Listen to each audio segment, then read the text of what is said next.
जय श्री हरि। हेलो दोस्तों, आपका स्वागत है हमारे चैनल भक्ति कथा संग्रह में।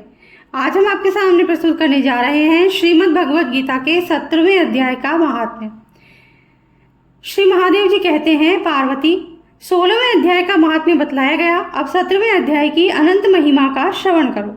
राजा खड्गबाहु के पुत्र का दुशासन नामक एक नौकर था। वह बड़ी खोटी बुद्धि का मनुष्य था।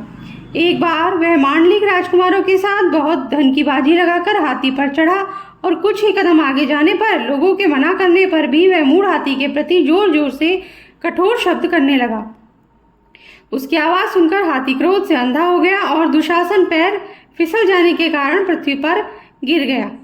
दुशासन को गिरकर कुछ कुछ उच्छ्वास लेते देख काल के समान निरंकुश हाथी ने क्रोध में भरकर उसे ऊपर फेंक दिया। ऊपर से गिरते ही उसके प्राण निकल गए। इस प्रकार कालवश मृत्यु को प्राप्त होने के बाद उसे हाथी की योनि मिली और सिंगलदीप के महाराज के यहाँ उसने अपना बहुत समय व्यतीत किया। सिंगलदीप के राजा की महाराज खड्गबाहु से बड़ी मैत्री थी, अतः उन्होंने जल के मार्ग से उस हाथी को मित्र की प्रसन्नता के लिए भेज दिया।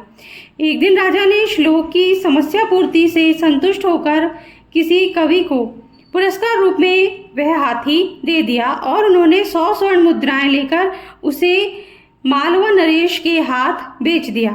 कुछ काल व्यतीत होने पर वह हाथी यत्नपूर्वक पालित होने पर भी असाध्य ज्वर से ग्रस्त होकर मरणासन्न हो गया। हाथीवानों ने जब उसे ऐसी शोचनीय अवस्था में देखा तो राजा के पास जाकर हाथी के हित के लिए शीघ्र ही सारा हाल कह सुनाया।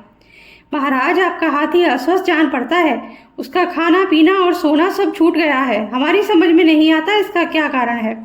हाथीवानों का यह बताया हुआ समाचार सुनकर राजा ने हाथी के रोग को पहचानने वाले चिकित्सा कुशल मंत्रियों के साथ उस स्थान पर पदार्पण किया जहां हाथी ज्वरग्रस्त होकर पड़ा था।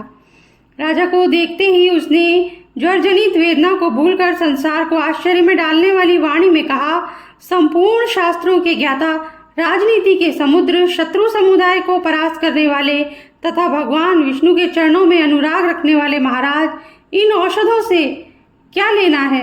वैद्यों से भी कुछ लाभ होने वाला नहीं है। दान और जप से भी क्या सिद्ध होगा? आप कृपा करके गीता के 17वें अध्याय का पाठ करने वाले किसी ब्राह्मण को बुलवाइए। हाथी के कथनानुसार राजा ने सब कुछ वैसा ही किया। तदनंतर गीता पाठ करने वाले ब्राह्मण ने जब उत्तम जल को अभिमंत्रित करके उसके ऊपर डाला, तब दुशासन गजयोनि का परित्याग करके मुक्त हो गया।